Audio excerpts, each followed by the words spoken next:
Welcome back to another episode of the She Got Lucky podcast. Now, before we do anything today, you know by now, if you've been listening to the podcast for a little bit, you'll know I love dropping these episodes every single Monday so that you can start your week off with the absolute best intentions and really allow yourself to play bigger. Understand from the women I speak to, from the strategies, from the mini trainings that I share with you, how you can actually action and make those steps to really turn your dream business, your dream life into your reality. But before we do anything today, I want to just invite you to take 3 deep breaths.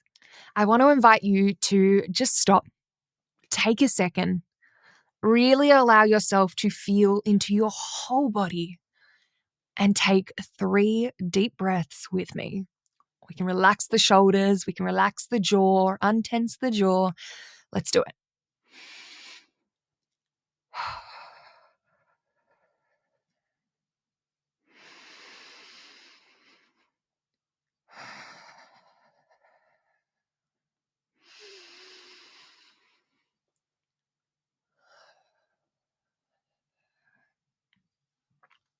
I want to introduce you to our guest today. Anita Siek is a lawyer turned brand and copy strategist and creator of WordFetti, a human-centered copywriting school and resource hub dedicated to teaching brands that don't do normal how to stand out through their framework that blends consumer psychology, design thinking, and words. Anita is also the host of BrandFetti, the podcast. It was a while back, but I'll put the link to our podcast episode on BrandFetti in the notes below. But for now, I am so delighted to be able to introduce you and have her here on the podcast, dropping all sorts of golden nuggets, Anita Siek.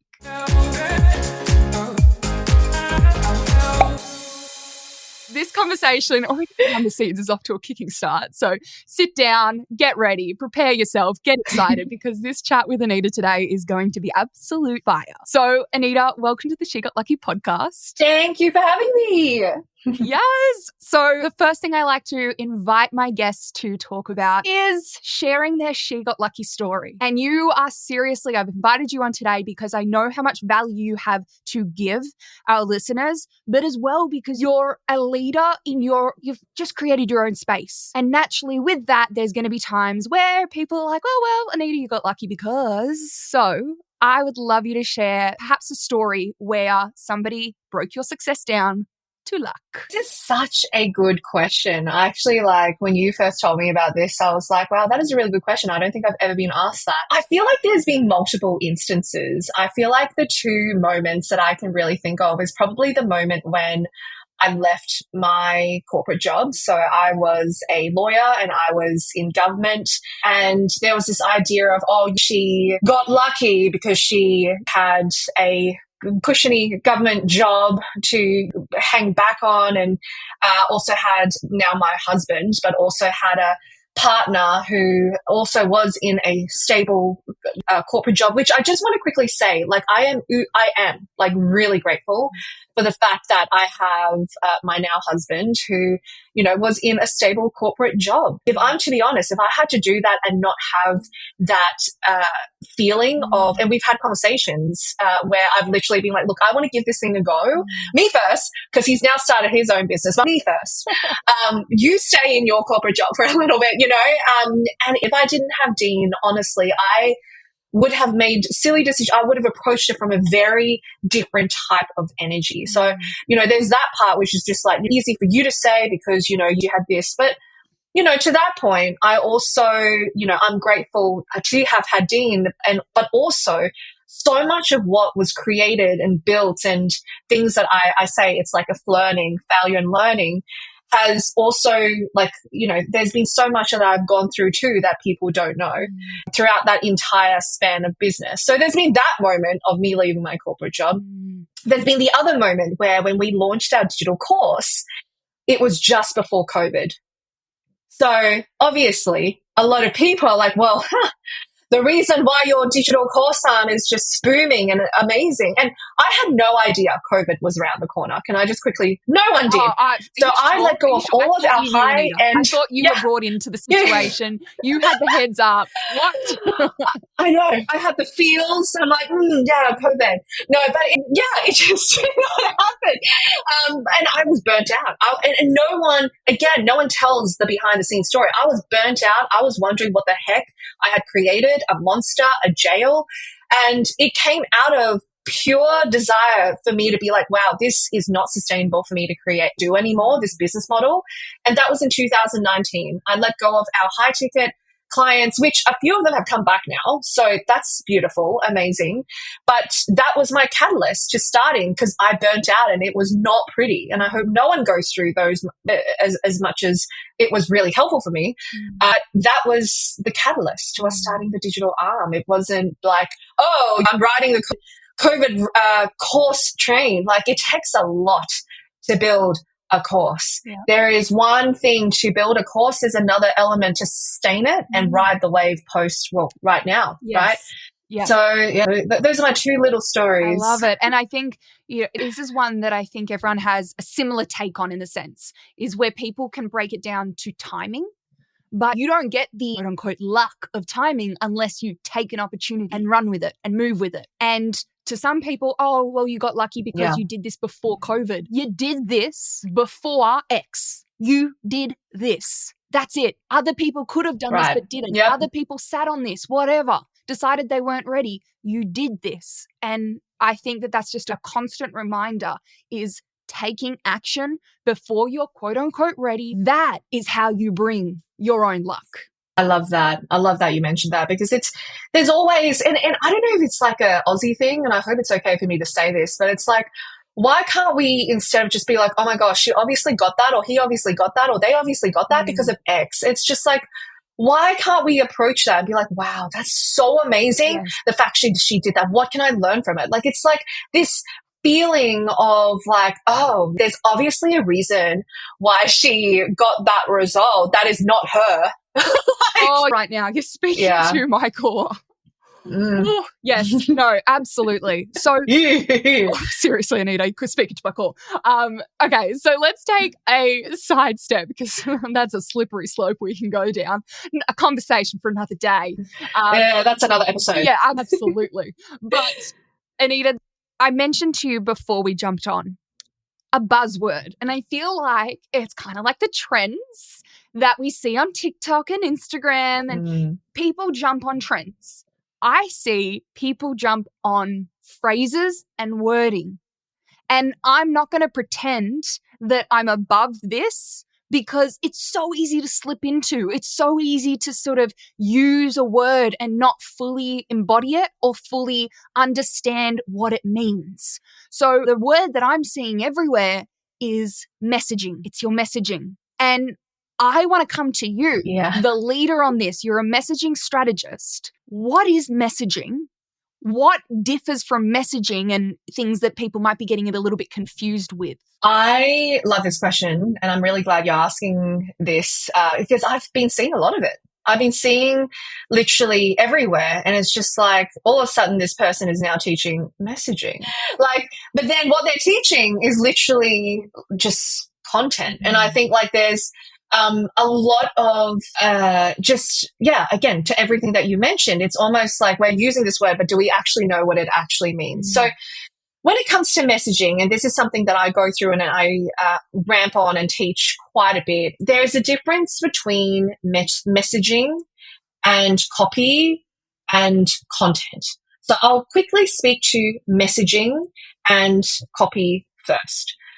When it comes to messaging, how I like to distill, it is the why this, the why now, and the why you. The messaging is us asking about the whys. Why should I buy this product? Why should I buy this course? Why should I invest in this coach? Why should I choose you out of all the other coaches? Why should I take action right now? Not like, in 2024, like right now in July 2024, given the current economic state, given what's happening with your audience right now, why should I take action right now? Because that's going to change, right? At any given month, if you were to ask me this time last year, what people care about could have been different. What people cared about in 2020 was different to what people care about now. So when it comes to messaging, I usually see that as it's kind of like the step before the copy and or the content. It's you actually being able to take a moment and distill the whys. Why this? Why now? Why you? Only once you've nailed your messaging, which is the answer to these three questions, can you actually then look at copy, which is, okay, noting why now and noting, oh, why should I choose you, Alicia?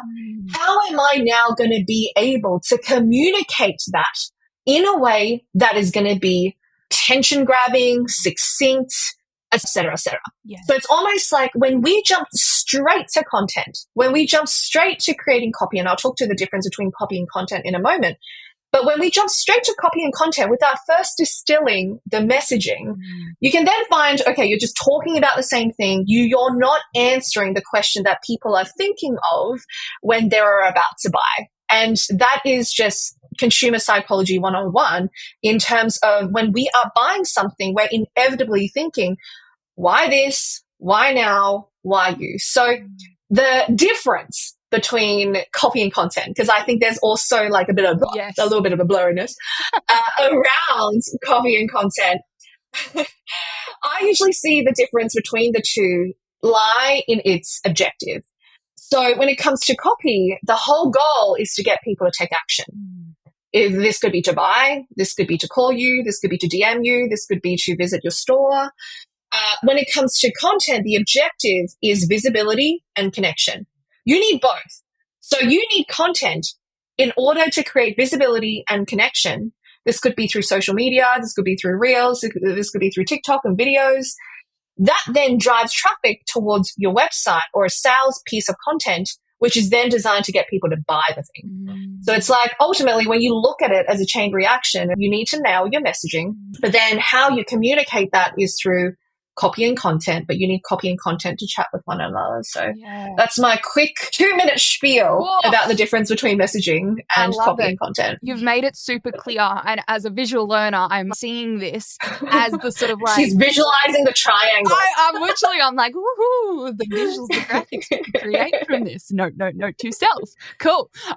Okay, so this is really cool. So brands that you are seeing nailing their messaging at the moment, what are you seeing that they're doing that perhaps others aren't? Yeah, that's a good question. So brands or businesses that I feel like are really nailing their messaging are those that are probably putting their finger on the pulse on what the narrative and conversation is with their audience at the moment. This can, like I said, change very quickly. If you were to ask what people's conversations and what people cared about maybe towards the end of last year versus now, it could be different. People could be more focused on wanting to, let's just say, get more time back in their week, more white space back in their week. That could be a bigger motivator for them than you simply saying, I'm going to help you double your sales. So it's like that could be the difference. And that lies at the core, businesses that do really well, that lies at the core of just how obsessed you are with your audience, because it's great and all to look at what your competitor or whoever is, what they're creating in terms of content or messaging or their sales page. But I think at the end of it, your ability to, I believe, tweak your messaging is like your superpower. It's the one thing that is the fastest and most efficient way for you to drive sales without having to do a complete overhaul of your entire brand or marketing strategy. I know sometimes when our launch is not going as planned, and let's be honest, like launching is a roller coaster. So,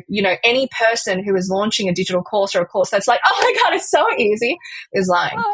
So it's like in the middle of a launch, you go through ups and downs. You haven't launched. Because it really screws up with you're like, oh my God, today I am fabulous. And then the next day you're like, wow, I need a job. So if you haven't gone through that, I feel like I go through that all the time with each launch. But to my point, during the middle of a launch, our latest launch, which we had earlier this year in around April, which, everyone around me was just like, oh my gosh, like launches are just not working as well. Like, course sales have gone down.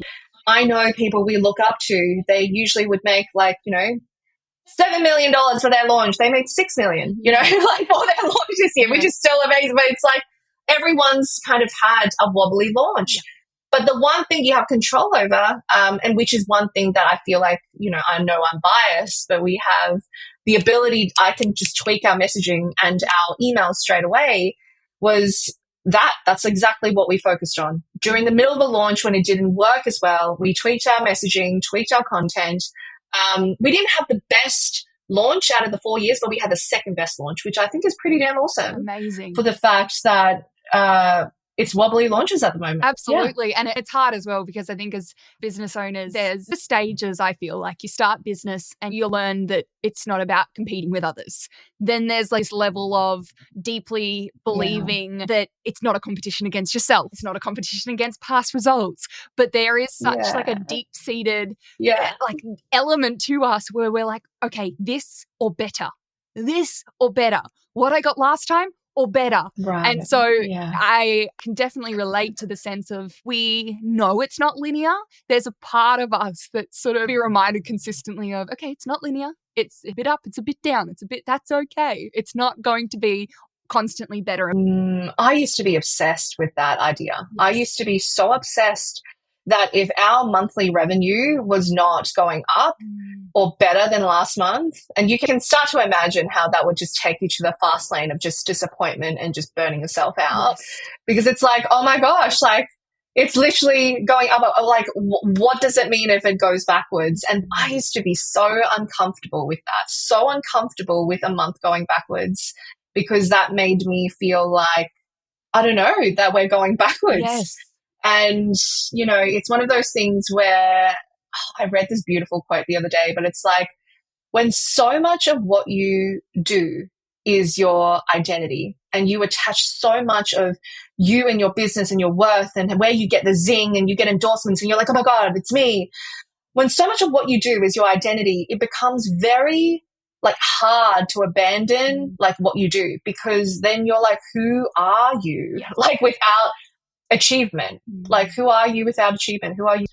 I think that's a question that so many of us might not realize is a difficult question to answer if we're business owners. Like, who are you without achievement? Who are you without your business? Yeah, and it was really interesting. I went on a retreat last year, and it was one of my first like personal retreats.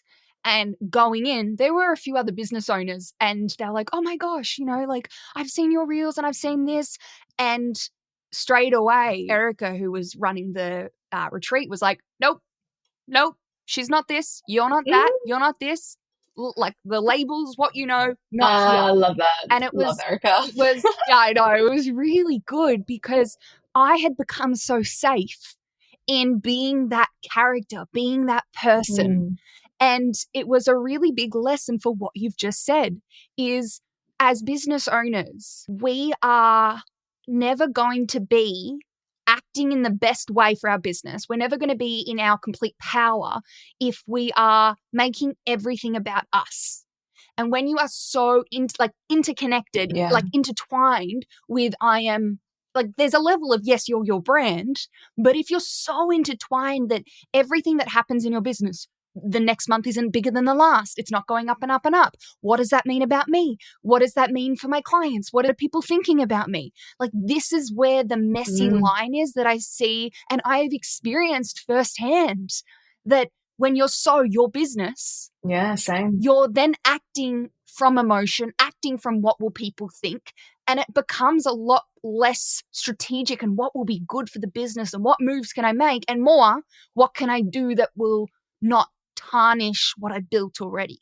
It is, and it's the element of detachment, right? Because we love what we do. You and both love what we do. So it's almost like becomes difficult to kind of almost, why would you want to why are you telling me to detach myself from my business?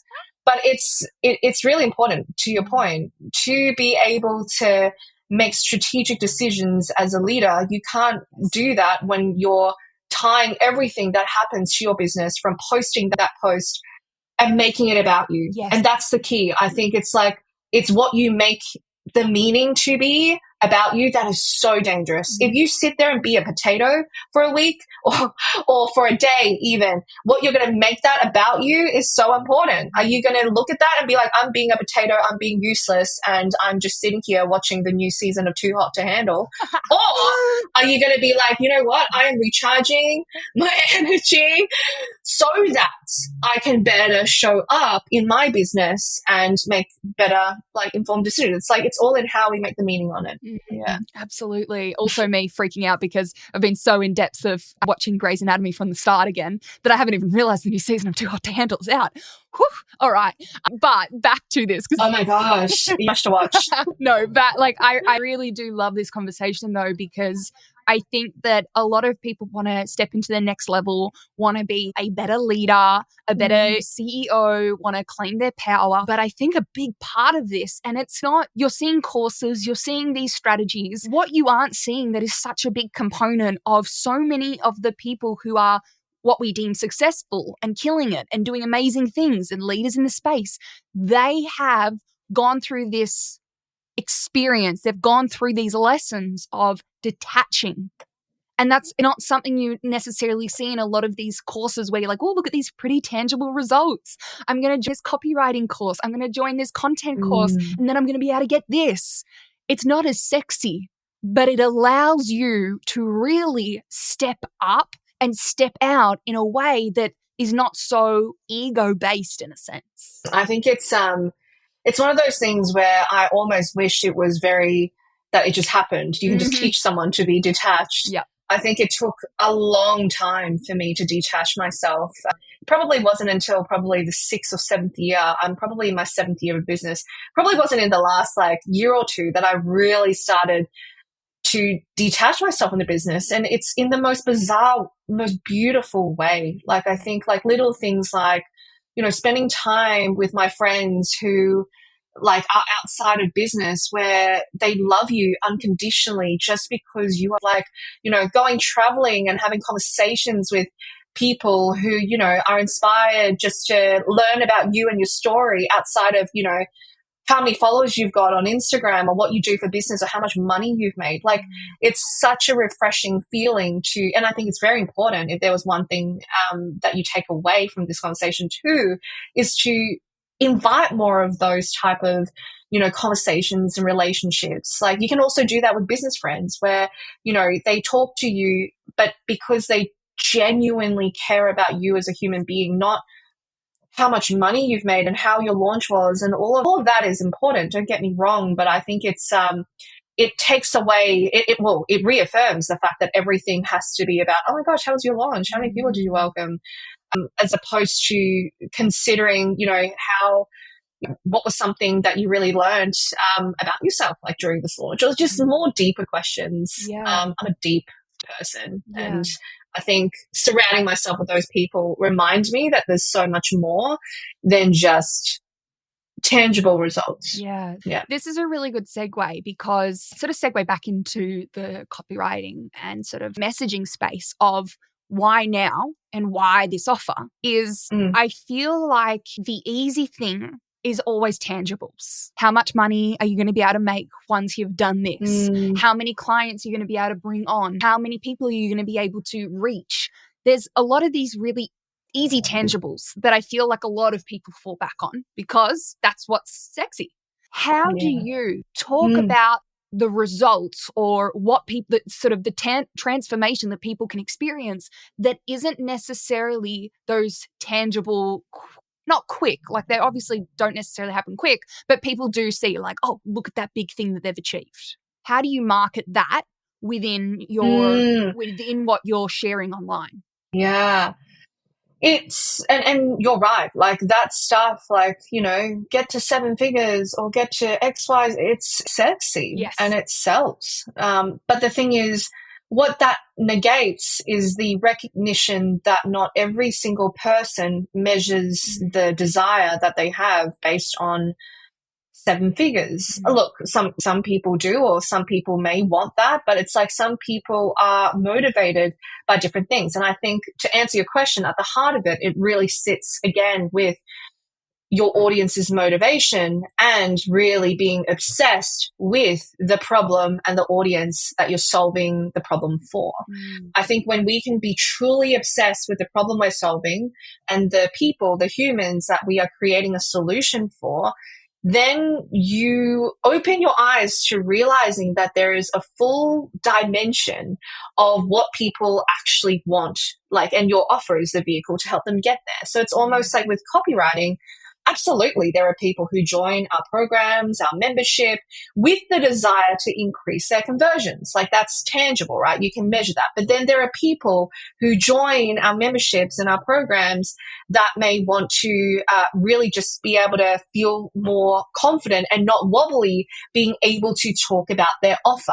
So that is a lot more what I like to say, like intangible, the clarity, the ability to actually speak with so much conviction about your offer. Because I always say, if you wobble, your audience is going to wobble. If you yourself are not confident in what you're putting out there, how can you expect your audience to feel confident buying from you? It's almost like, hi everyone, I'm just wondering if you want to, but like already people are going to be like, oh, like a bit, unsure. So it's like, it's a ripple, right? So I think to answer your question, it really sits back at you being obsessed with your audience and the problem you're solving and understanding the different spectrum of motivations your audience have. Absolutely, there would be people who would be motivated by the tangible, but there are also going to be people who are going to be motivated to have that feeling of, being able to wake up and actually know that there is consistent income coming in. Even though that's slightly about sales and tangibility, the feeling of stability is actually intangible. Like the feeling of knowing there is consistency in sales is actually slightly intangible. So that's kind of how I see it. So it's like, it's not like one or the other. Yes. I think it's a really having a good balance of knowing who you're talking to and what they're motivated by. Yeah. And I really, really love this, to your point, because I have in the past got caught up in the sexies. Like, this is sexy. This will make people buy. This will help people to jump into my offer. And I've always justified it. This is a great offer. This is going to change their lives. So let's focus on the sexies because that's helping them get in and help them in the long term. But a big lesson I've learned the hard way is when you focus on those sexy tangibles, which aren't necessarily what you care about and what you know, like your dream client, that's a representation. Because I've found that by talking about, it's one of the reasons why I don't talk about, here's how to go viral anymore. Because I know if I talk about that, I'm going to be bringing in people who that's their focus. And that's all they care about. When to me, it's a byproduct of our work. You can go viral, you can get this by the work we do. But I don't want to, my dream clients aren't people who all only care about going viral. And I think what you've just really touched on is so golden and so beneficial in the sense of, look at what you're sharing right now and ask yourself, is the transformation I'm sharing, is that really my dream client's transformation, or is it a transformation I've created because it's sexy and I think people want to buy it more? Yeah, love that. And it's also, to expand on what you said, I truly believe your type of content is going to attract the type of people that you want. So almost like if you have really negative, pessimistic type of content, you're going to attract those people. Like, I'm just saying, like, energy attracts energy. Like, it's very contagious. So it's like, the more you talk about, oh my gosh, it's so awesome to go viral, the more you're going to get people chasing virality. And then they're going to end up being like, oh, why are people not buying though? I went viral. Yes. Spot on. So let's take a little bit of a sidestep, because the side of copywriting, messaging is one side of your absolute powerhouse forte. But I've really loved witnessing, because I first came across Anita a few years ago when we were still doing GIFs in my business. And that's a case in point of a service I brought in just for the sake of it. And it was years ago. I liked doing it, but it was a really, like, that was, anyway, another time, another story. But I first came across Anita back then, and I've witnessed you really continue to evolve. And it's been so inspiring and just so freaking beautiful, because you've really stepped into, I'm not just this. I'm not just copywriting. I'm not just word feddy, but I'm also someone who can help you grow your business, help with the business strategy, help with the mindset. And I really have loved watching you step out of the box of I'm this and being like, I'm so much more. So I want to dive into a bit of mindset and something that you shared recently that I loved. And it was this push-pull energy. So can we talk a little bit about this? Because I think especially right now in the current circumstance, financial issues, concerns, worries that people might have, let's talk about this push-pull energy and what you would say to someone who's perhaps in a bit of the push energy. Yeah. Wait, push energy. I mean, push pull. You mentioned, so to what Alicia mentioned, it's the post that I did was more around, I guess, are you selling from a space of like push energy, which is very much just like, I need to make that sale. I need to show up. It's really hard right now, but I need that sale. I need to close that sale. Oh my gosh, why is no one buying? It's very much like driven, I believe, based on fear and scarcity. Yes. Whereas pull energy, and, you know, I never thought I would say this. If you asked me like 7 years ago when I first started my business, that I would just be tuning into what feels good. Mm-hmm. I'm like, I'm all about the strategy, but there's definitely a dash of me that I now operate in this rhythm out of pure choice where I do things from a space of pleasure instead of pressure, right? And that's, I guess, at the heart of it, what this is about.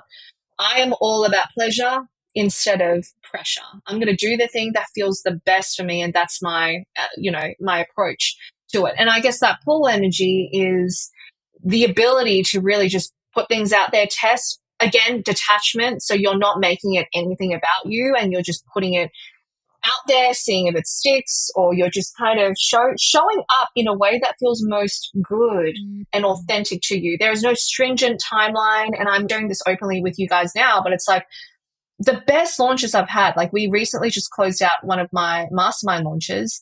I didn't do a single social media post.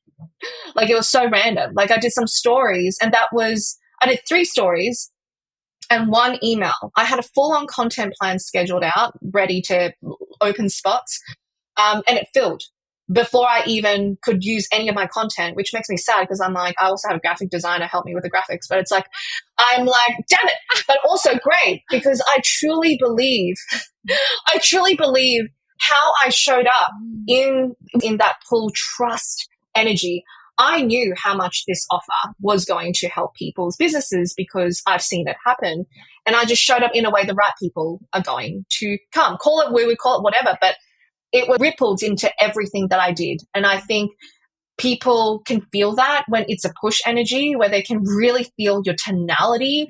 They can really feel that this is desperate energy. Yes. This is pressure energy, as opposed to just feeling like, oh my gosh, like that conversation just didn't feel pushy. It actually felt like I'm gravitating towards her, and I can't help but actually be so intrigued by that. And I think that is, again, it's not a tangible thing, but I very much just in a state of being and knowing, which I think for so many business owners, they're just like, oh my God, but how do I double my launch? How do I do this with my launch? How do I do this with my sales? And the big part of this is, if, again, it comes back to when I say, if you wobble, your audience is going to wobble. Yeah.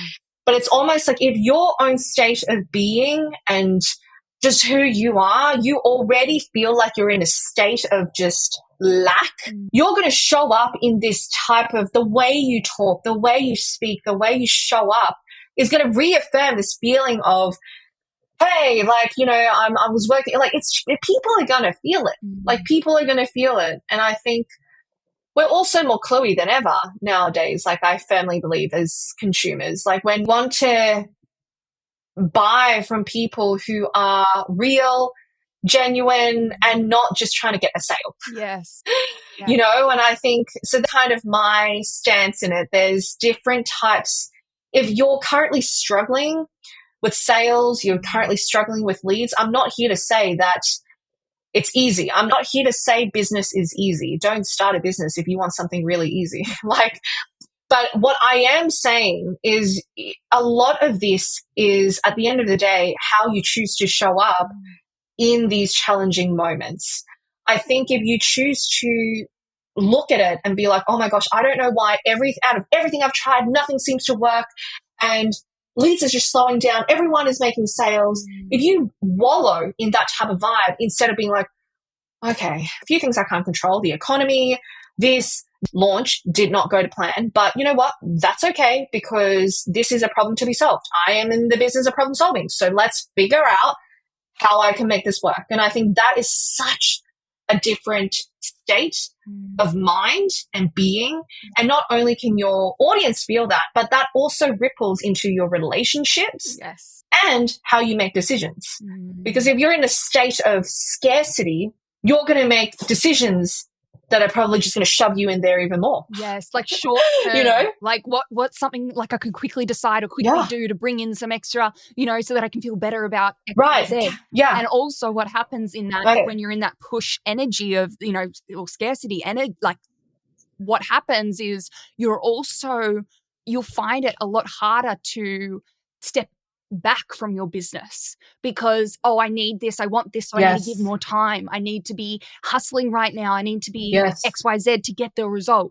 And what I want to come back on, because you did touch on this, but I want to make it super clear for anyone who is in that energy at the moment of nothing's working, sales aren't where I want it to be. Things might be actually okay, but still they just can't reach that next level and they're falling into that mode of, I'm not there yet, I don't have what I want, that scarcity mindset. One thing I hear quite often is people who are there say, it's easy because you're making XYZ. So of course you're in that abundant mindset, but you can't wait for the sales to come in, for things to change, to be able to shift. This is the really challenging part where I feel like the people who will rise are able to shift themselves without the results.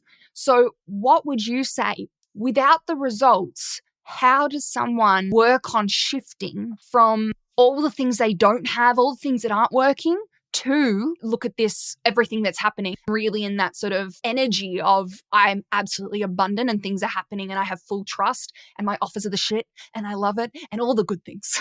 Yeah. And, that's a really tricky question to answer because on the one hand, I don't want to discount the pain and the feeling of being like, I'm trying, but it's not working. I think to answer your question, I think the first point is instead of measuring it based on a certain result or a certain reward, I now measure a lot of what I do based on how I choose to show up. Yeah. That includes how I choose to show up in a launch.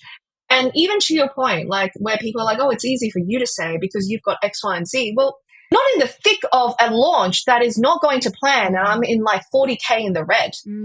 So I've been there too, where in the middle of a launch, and this happened to us like around, and I'm being really just transparent here, like literally a year and a half ago, we had a launch, day number 3, and we were 40K in the red because we spent it on ads. So in that moment, I could go into that vortex of being like, oh my gosh, like this sucks. No one wants this. But, in that moment, I'm like, no, I'm going to choose to measure the success of how I show up in this launch based on what I choose to do next. And that was us tweaking the messaging, turning things around within the last 48 hours, which it ended up, again, it wasn't like the best launch, but we ended up welcoming the number of students we usually would. So I think there's one part which I think is, choosing to measure success based on how you choose to show up. Yeah. I think the second part to this is also acknowledging what you can control and what you can't control, I think is really important, especially in this current climate. Yeah.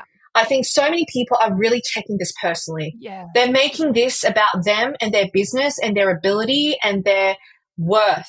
They're like, I'm not getting the leads and it's shaking their confidence because they're not getting the sales that they did. But let's eagle eye it out a bit. Yes. Like the economy at the moment, for a lot of us in this type of industry, they place the investment in themselves and like majority of it last because mortgages are more expensive than ever.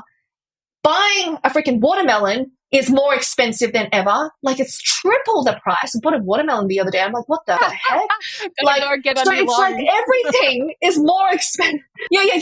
But it's true. So it's like, this stuff is, though, economy 101. Like, we have been through this before. We have done this before. This is not the last time that the economy is getting stretched, and in different ways, this will happen again as well. Once we get better at this, and then the house interest rates are better, it's going to happen. It's a freaking wave. This is like literally economy 101. Yeah.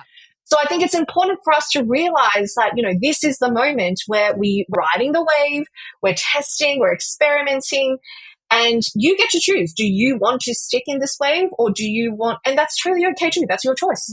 But it's like recognizing that that is not something you have physical control over, the economy, but you have control over what you choose to do. Are you going to be adaptable, flexible with how you then sell, approach, message your offers? You get to choose how you want to do that. And that's so cool. The fact that you have all the power to be able to do that if you choose to see it that way, right? I love this. And I don't want to sort of go on because I think that's just such a beautiful way. You've literally done a full circle. You've taken another, oh, well, you're lucky because this. It's like, no, it's not luck. So I think this is a beautiful full circle and a really great way for us to all recognize wherever we're at, whatever we're feeling, okay, it's okay, but it's actually what matters is what you do next with it. So Anita, I would love to finish the episode on, firstly, how can people find you? Because, like, you know, we're all here being like, okay, this is good, but this is only the beginning. I want more. So where do people come and find you, find your magic, look to work with you all the ways? What do we do? Yes, let's be friends. Well, you can find me on Instagram. So you can find me personally on Instagram at Anita Siek, ANITA, SIEK. The brand company at Word Fetty. And if you want to listen to more of my voice, I've got a podcast as well called Brand Fetty. So, yeah. We'll put all the links below so it's super easy for you to find. But Anita, could you share a quote or something that you've had in your journey? And it doesn't need to be recently, but when you think back and, you know, when you hear something, says something, and you're like, oh, something in my body just moved and it's not my power. Right? Yeah. It's like something in my body just shifted and you feel like you can see the world in a different way. So could you share a quote with us? Yeah. Okay. So immediately when you said that, there's this thing that I think one of my advisors back when I was growing the agency a lot more said this to me, and it will never leave my mind. It is, make sure you make a decision based on the business or the person that you want to be or become instead of the business or the person you want to band-aid or maintain. Because for me, a really big part of it was just like, oh my gosh, like I just want to continue growing this. But really, like that is not going to ultimately get me to where I actually want to be. Yeah. So it's like, if you're ever faced with a decision, expansion of new products, or do I want to spend more time on this new idea that I've got, make sure you're making the decision based on the business or the person that you want to be instead of the person or the business that you want to just maintain or band-aid. Moment to just take that in. That's good. I really like that. And we'll let that simmer on so quick. Oh, I know. Some simmering noises right now because this is just what a powerful episode. Anita, you that I think so incredibly highly of you. I appreciate you so much for your time. And can I just add as well, she's in her third trimester and you would have absolutely no freaking clue. Like she is literally redefining to me what is possible. You also can't see. Oh my Lord, woman, you are absolutely an incredible human and creating another incredible human. So props to you. I will be following your journey every step of the way, cheering you on. And please, if you're listening, go check out Anita because she really is someone to watch, someone to learn from, and someone to be inspired by. Oh, thanks, Alicia. That was such a good conversation.